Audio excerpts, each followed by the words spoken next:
tell you a little bit about that. So we created a data performance about the Lower East Side to explore a couple of the lesser known stories from the neighborhood, because we know that people on the Lower East Side, they know a lot about their neighborhood and their neighbors. So we're not here to tell you anything you don't already know, but I think you'll be enlightened by some of the stories. Absolutely. And we're pretty excited about it. And then We're fired up. we are fired up. And on that note, come on out, dancing data. So one of the things that we started to do, we leveraged a lot of our city's open data portal, lots of different information that we have available in the city. And we started off with the dancing demographics here. Get on out there. If you want to know all about the populations of the census tract 28 to be specific, here's the dancing demographics. 27 people sitting down with that. Wow, that's some dancing right there.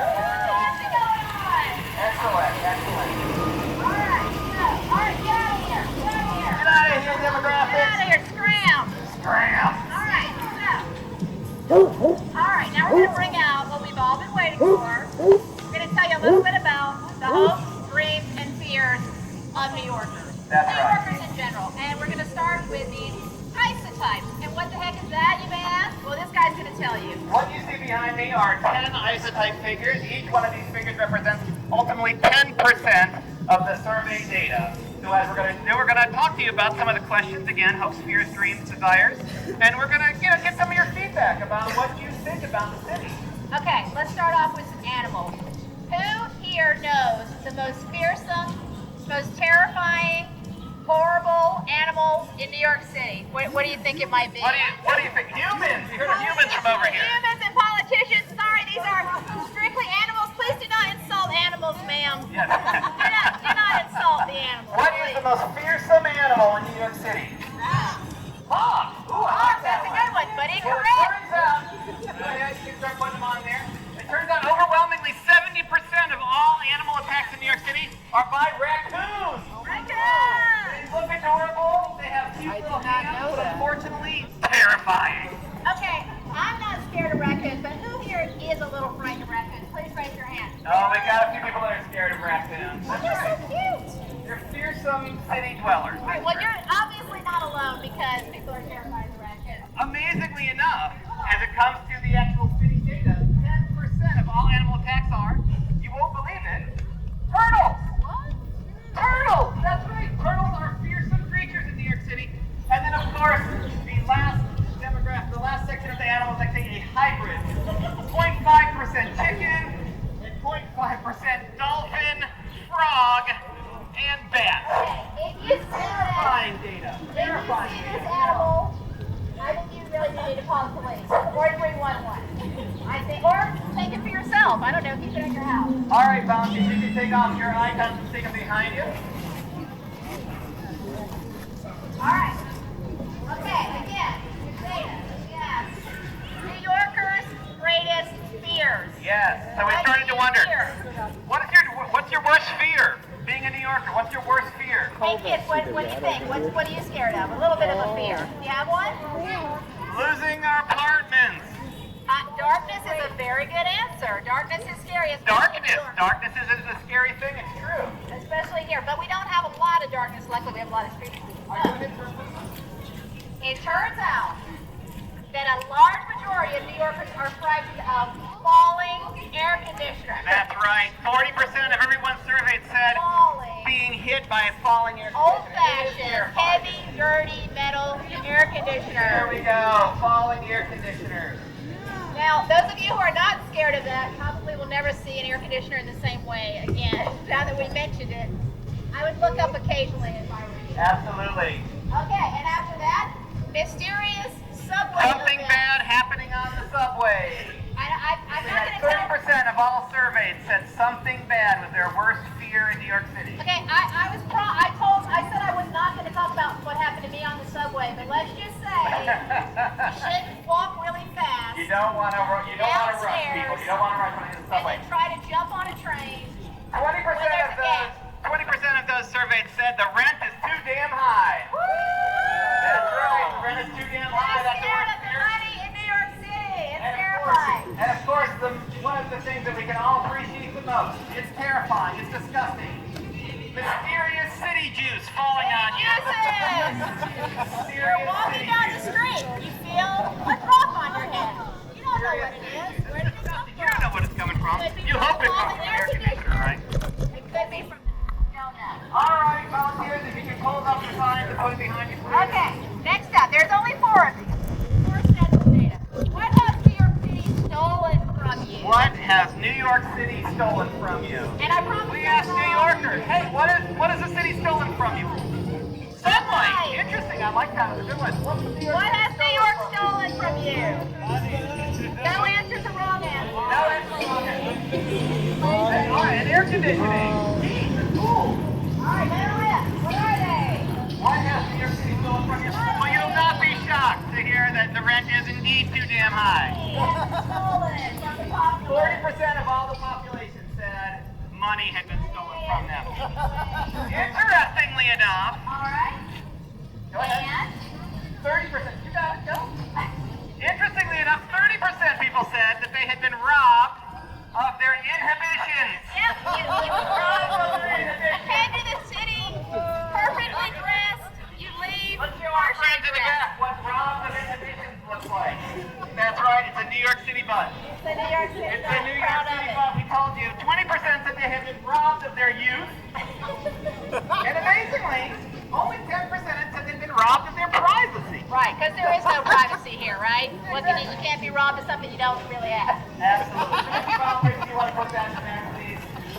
All right, Last but not least, our and last we of our end on a survey data. positive note, although our performance is not over, but the data set on the last one is what makes New Yorkers feel alive? And I am going to ask, what makes New Yorkers feel alive? What gives you good feelings? Rain. Live performances in the park. Yes, I like it. We need a volunteer. What makes you feel alive? What makes you feel alive? Fresh air. I like that one. Bagels. Sunshine. Well, it turned out in our survey, at least 30% said bagels. Right, well, That is a very New York experience, for sure. 30% said bagels. 20% said the cyclone at Coney Island. riding the cyclone. It's terrifying, but it is exhilarating. It is. I refused to get on it last time. Good subway dancers. Good Not the subway kind that you dancers. adore, but the good ones. Not Where the you ones suddenly that you look adore. up and start clapping Said and good giving them subway money. dancers. Yes.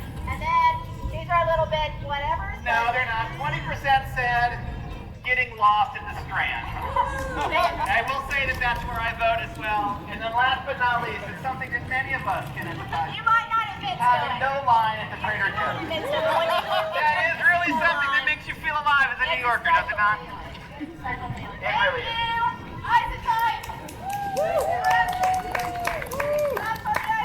All right, so that was some of our city survey data about hopes and dreams and desires. We can go ahead and put all the figures in the back now. If our volunteers can grab one of the other signs, thank you very much. All right, so we're going to tell a couple of Lower East Side stories. Just a few. Don't panic, we're not going to be here for days. Yeah, exactly. We tried, like I said, we tried to dig a little deeper because when you meet people on the Lower East Side or Alphabet City, they're very aware of their history and they're really excited about it. So we tried to call them out a little bit and find some interesting data. So, wait, before we get to our first story, I've got somebody to introduce to you named Ratsy, who's our mascot.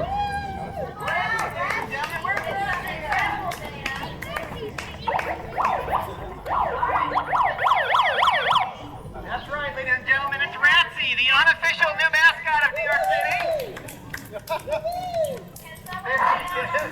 Free photos. Feel free to take a photo with Ratsy when you see her.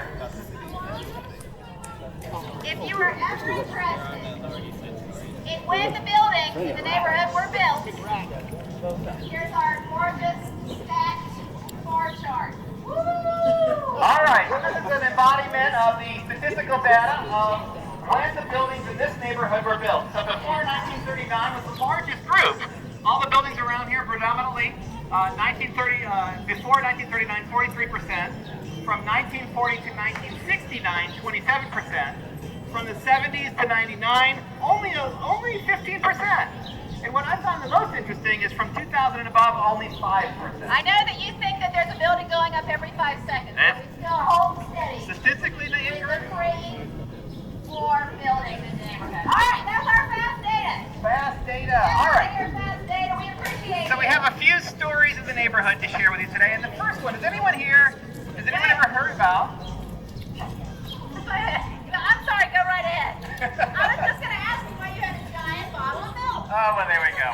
have a giant bottle of milk? I don't know. Has anyone ever heard of the milk laboratory? Anyone here with the milk laboratory? Anyone ever heard of the milk laboratory? Anyone? What? Not before. All right, that's a great answer. So it turns out in the middle of the 1800s, almost 50% of all children in New York City died from tuberculosis as a result of raw milk. So in around the 1860s, pasteurization was formed, and Nathan Strauss, who was the co-founder of Macy's, wanted to try. He saw the human tragedy. He wanted to get involved. So in 1893, he established the Milk Laboratory. The Milk Laboratory was created on 151 Avenue C, just very close to the gray space where this performance originated. And in the first year, they made 34,000 bottles of milk a day. And that's what this represents. This is proportionally what 34,000 bottles of milk represents. And by 1905, the same milk laboratory was creating 3 million bottles of milk a day. And as a result, dropped child mortality by 43% from roughly 50% to only 70%. That's an amazing statistic that happened in less than 10 years. So what's interesting is, did you know that in this neighborhood, you could have a cow? You could have a cow in your backyard. People would buy a cow and use the cow's milk to drink. Well, all the neighborhood residents actually got free vouchers to come to the milk laboratory and get their milk pasteurized for free. By 1910, the milk laboratory itself was responsible for all the milk in the city of New York City to be pasteurized, and had, of course, a huge impact on child mortality. Right. Milk laboratory, and go and visit it. You'll never know it's there. It's a club. Yeah, it's the New Blue Lounge, which Right. is just over there on Avenue C. When you see it, you'll say, hey, this is something no one's ever heard about before. So it's the milk laboratory. Actually, our lovely Cindy Butts, the other artist that's at the gray space, is actually appearing I here. like the DNC Milk Laboratory. That's great. Exactly. So, okay. That's a great story about those kids that died, Jason. That's a real uplifting story. But I want to talk about New York City real estate, because that's what all New Yorkers love to talk about. I know. Real estate. Part of the problem is I want the beachfront property here. You want beachfront property? I want Can't beachfront afford it. property. Will never be able to afford it in my entire life. I come to terms with that. I Any definitely ideas? want beachfront property close to here. Okay, what do you have any ideas for me if I wanted to buy some property? Well, I as we can't started- afford ever in my entire life. As we started to dig into the data for the neighborhood, and we started to look into the floodplains, of course, this neighborhood was very negatively impacted by Hurricane Sandy. So as we started to look at the floodplains, we saw that all of the documentation from 2007 all the way projecting to 2080 had one thing in common. That was that Avenue B and the south side of Tompkins Square Park would become beachfront property. Wait a minute. That's not a good thing. Oh, that's not a good thing yet. Oh, sorry about that. So how long am I going to have to wait again for my beachfront property? Well, again, some of the projections go up to 2080, but let's hope that doesn't ever happen. Okay, I guess I won't have the money to afford it anyway. I never will. All right, let's hope we never get the slogan, surfs up, Lower East Side. Oh, yeah, keep an eye on things. Always keeping an eye on Gotta keep an eye on those floodplains. Okay, so real quick, some flash data. Did you know, sir, please step up. Did you know that 41% of people on the Lower East Side live by themselves? Yeah, 41% of everyone in Census 28, which is next to the 10th block of South Park, are living by themselves. But I don't think anyone seemed particularly lonely. So I asked some people, they were like, I'm not lonely. Maybe they just enjoy living in their apartments by themselves. Well, regardless, be kind to your neighbors, ladies and gentlemen. Right. Next time you're walking around, realize that a lot of people are living by themselves. So just say hello. That's how it goes. And they'll say, like, I live by myself for a reason. And so on. Hey, who's Sweet Marie? Okay. Sweet Marie, I was not going to really bring out, but anyway, she is a little-known anarchist who was involved in the food riots on the Lower East Side in 1917. She actually led them because prices shot through the roof for moms that were buying food for their children. They couldn't afford it. Food prices went up 20%.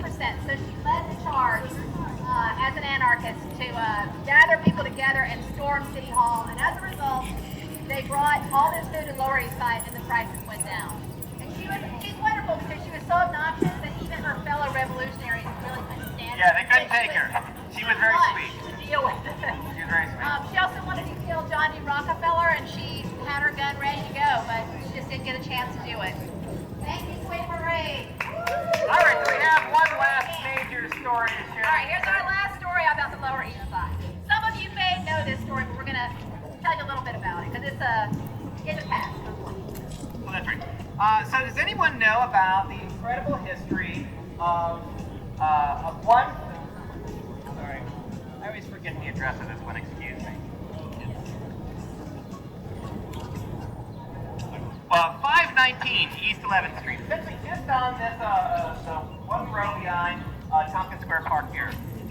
So it turns out in the mid-70s, 2 architecture students moved to the neighborhood to try to help people reclaim unused urban space. Those 2 college students started to work with the residents to create some of the first solar heating for the building. They collaborated together. They put these giant solar arrays on the top of the roof. Well, a year later, another student came down and wanted to experiment with this crazy thing called wind energy. So the citizens of the co-op got together with folks from the neighborhood, actually all up and down 11th Street, to erect a 45-foot tall windmill, as represented here. So this windmill is actually pretty interesting as well. So it was actually creating all of the electricity for the building. Power, electricity and heating went to 0 for the building. They actually generated a little bit more electricity, so they actually started giving it for free to the electric grid, which is owned by Con Edison. Okay, now we know where this story's going, right? It doesn't ever work out with you. Yeah, it doesn't really work out. Start working with Con Edison. So imagine if your electricity meter actually ran backwards because you were actually giving energy to Con Edison. Well, you'll be shocked to hear that within a week, Con Edison was more than happy to furnish them with a lawsuit. Exactly. So, 1977 happens. The blackout of New York City, very historically documented. It turns out that Senator Ted Kennedy was actually in an airplane flying above Manhattan exactly when the blackout happened. And he looked down and he saw a single light on in all of Manhattan. Where was it? Where do you think that was? That's right, it was over here on East 11th Street. As a result of that, it turns out the former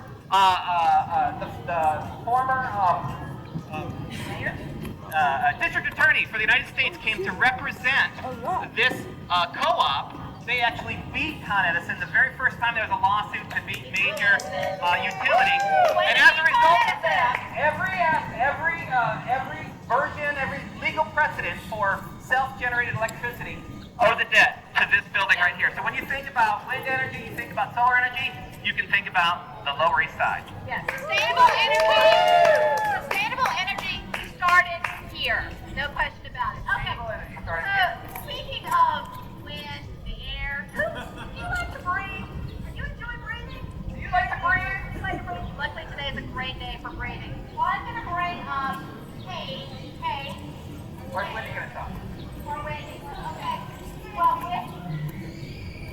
we were able to get together with a wonderful organization here at the Lower East Side. That's right, LES Free. LES Free.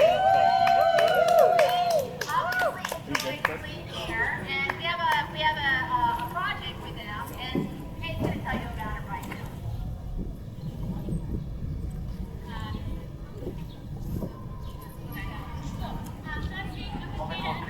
And first of all, thank you to Jen and Jason. This is amazing. We love open data, and if you don't know about open data, now you do, and it's all thanks to this wonderful performance. We're also interested in what the community is doing around here. Always I teach the community that's interested in monitoring the air, and today at 1 p.m. we're going to be doing an air quality walking tour, where we're going to use sensors, when we have them right here on the back.